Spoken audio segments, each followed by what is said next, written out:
नमस्कार, मी भीमराव पवार. आपण पाहतात पिंपरी चिंचवड टाइम्स. मित्रांनो, महायुती आणि महाविकास आघाडी यांच्यात जसजशा जागा वाटपाच्या चर्चा पुढे जात आहेत तसतसं रंगत निर्माण होत चालली आहे.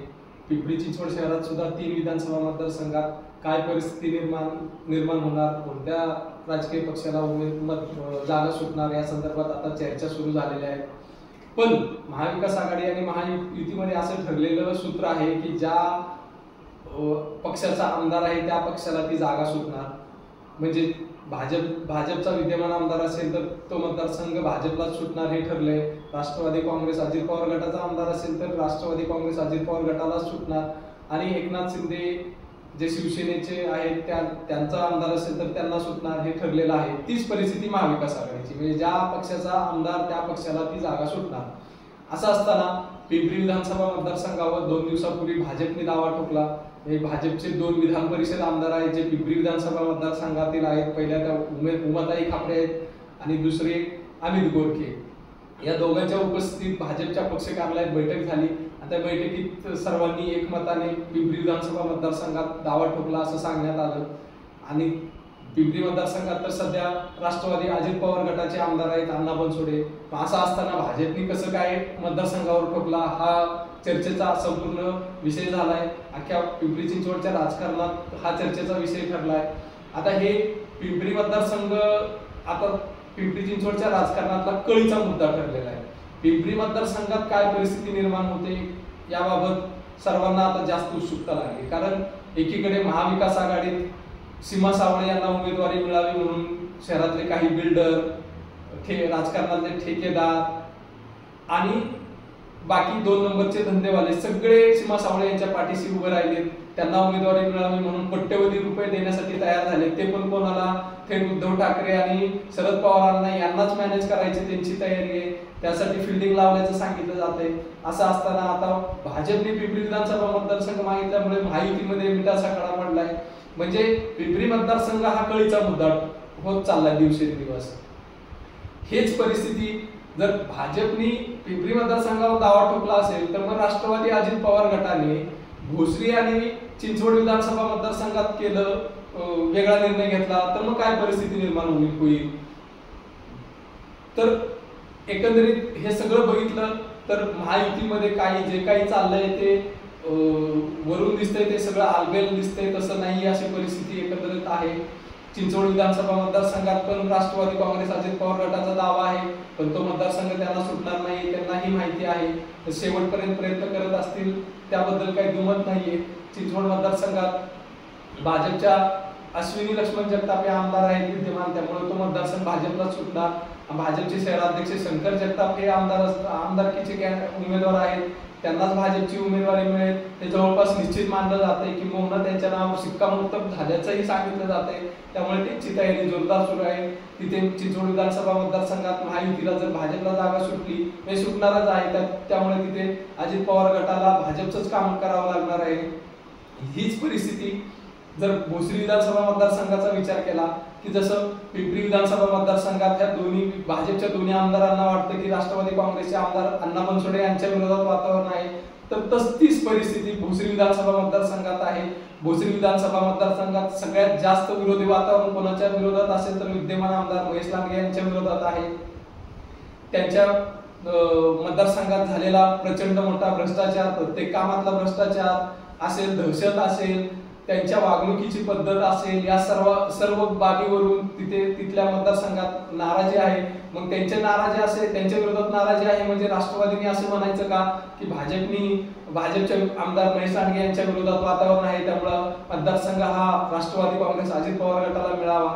तर तसं होणार नाहीये. तो मतदारसंघ भाजपलाच सुटेल आणि महेश लांडगे हेच आमदार असतील. बाकी त्यांच्या विरोधातली नाराजी असेल तो मतदार त्यांच्या मतपेटीतून मतदानातून व्यक्त करतील, तो भाग वेगळा. पण आत्ताच्या घडीला जागा वाटपाच्या चर्चा सुरू असताना अचानक भाजपने पिंपरी मतदारसंघावर दावा ठोकणं म्हणजे जरा थोडं आश्चर्यकारक आहे. राष्ट्रवादी काँग्रेस अजित पवार गटाचे सर्वेसर्वा स्वतः अजितदादा संपूर्ण महाराष्ट्रात जनसन्मान यात्रा काढतायत. त्यांची यात्रा पिंपरी चिंचवड मध्ये पण येऊन गेली गेल्या महिन्यात. एच मैदानावर त्यांची सभाही पार पडली। त्यानंतर त्यांनी कासारवाडी येथील हॉटेल कलासागर मध्ये पिंपरी चिंचवड शहरातील महायुतीच्या सर्व पदाधिकाऱ्यांची समन्वय बैठक घेतली। त्या बैठकीला राष्ट्रवादी काँग्रेस अजित पवार गटाचे सगळे पदाधिकारी होते, भाजपचे सर्व पदाधिकारी होते, आरपीआय आठवले गटाचे सर्व पदाधिकारी होते। पण त्या बैठकीत स्वतः भाजपचे आमदार उमा खापरे, अमित गोरखे हे दोघे सुद्धा उपस्थित होते। मग त्या दोघांनी अजितदादांना का सांगितलं नाही की भाजपचा मतदारसंघ पिंपरी मतदारसंघ हा भाजपसाठी अनुकूल आहे, तुम्ही सोडावा म्हणून? जर अजितदादांच्या सोबत तशी चर्चा झाली असती तर काहीतरी आतापर्यंत त्याच्यावर वेगळी वरच्या माध्यमातून वरिष्ठ लेवलला काहीतरी चर्चा झाली असती। पण आता जागा वाटपाचं सूत्र जवळपास निश्चित होत आलेलं असताना भाजपनी पिंपरी मतदारसंघावर दावा ठोकलाय। त्याच्यामुळे महायुतीमध्ये मिठाचा तर खडा 100% पडलेला आहे। पण त्याचे परिणाम पुढे जेव्हा प्रत्यक्ष निवडणूक लागेल त्याचे काय काय परिणाम जाणवतील हे आपल्याला बघावं लागणार आहे। पिंपरी मतदारसंघात काय होणार आहे, चिंचवड मतदारसंघात काय होणार आहे, भोसरी मतदारसंघात काय होणार आहे। भोसरी मतदारसंघात तर भाजपची एवढी वाईट अवस्था आहे की आमदार महेश लांडगे हे अजित पवार गटाच्या एकाही पदाधिकाऱ्यांसोबत समन्वयामध्ये आहेत असं सध्या तरी कुठेच चित्र नाहीये। हे कमी की काय म्हणून महेश लांडगे हे अजित पवारांना टाळत असल्याचं जवळपास गेल्या 1-2 वर्षापासून पाहतो। जेव्हापासून अजित पवार हे राष्ट्रवादी काँग्रेसमध्ये काँग्रेसचे आमदार घेऊन भाजप सोबत येऊन सत्तेत बसलेले आहेत तेव्हापासून एकदाही महेश लांडगे हे अजित पवार यांच्या बरोबर बैठकीत बसल्याचं चित्र कुठंच दिसलेलं नाहीये। त्यांच्या अजित पवारांच्या जनसन्मान यात्रेनंतर जी महायुतीची समन्वय बैठक झाली त्या बैठकीला सुद्धा महेश लांडगे यांनी दांडी मारली होती। त्याच्यामुळे महेश लांडगे आणि अजित पवार यांच्यात विस्तव सुद्धा जात नसल्याचं चित्र आहे। याचं कारण म्हणजे 2017च्या महापालिका निवडणुकीत सर्वात जास्त अजित पवारांना सर्वात जास्त विरोध हा आमदार महेश लांडगे यांनी केला होता।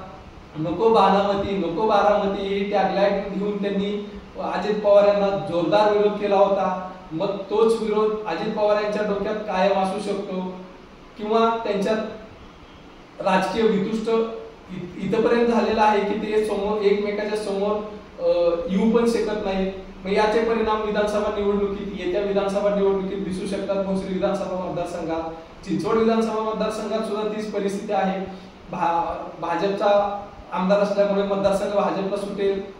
मग तिथे राष्ट्रवादी काँग्रेस अजित पवार गट प्रबळ आहे, मग तो अजित पवार गट भाजपचं काम करेल का, की त्यांच्यात फूट पडेल आणि बंडखोरी होईल अजित पवार गटामध्ये, हे सगळं पाहावं लागणार आहे। येत्या काही दिवसात जसं जागा वाटप निश्चित होईल, मतदारसंघ ज्या पक्षांना सुटतील हे जेव्हा फायनल डिक्लेअर होईल, वरिष्ठ नेते महायुती किंवा महाविकास आघाडीचे जेव्हा डिक्लेअर करतील तेव्हा चित्र स्पष्ट होत जाईल। तुम्हाला या प्रत्येक राजकीय घडामोडीवर मी तुम्हाला सांगतच जाणार आहे। हा तुम्हाला व्हिडिओ आवडला तर लाईक करा, शेअर करा आणि पिंपरी चिंचवड टाइम्स या YouTube चॅनलला सबस्क्राईब करायचं विसरू नका। कारण तुम्ही सबस्क्राईब केलं तर कायम कनेक्ट राहाल। मी काही जे शहरातल्या राजकीय घडामोडी घडतात त्या तुमच्यापर्यंत पोहोचवण्याचा आणि मी प्रयत्न करतोय। ते सबस्क्राईब केल्यामुळे तुम्हाला तातडीने समजायचा मार्ग दिसेल। त्यामुळे सबस्क्राईब करायला विसरू नका। धन्यवाद।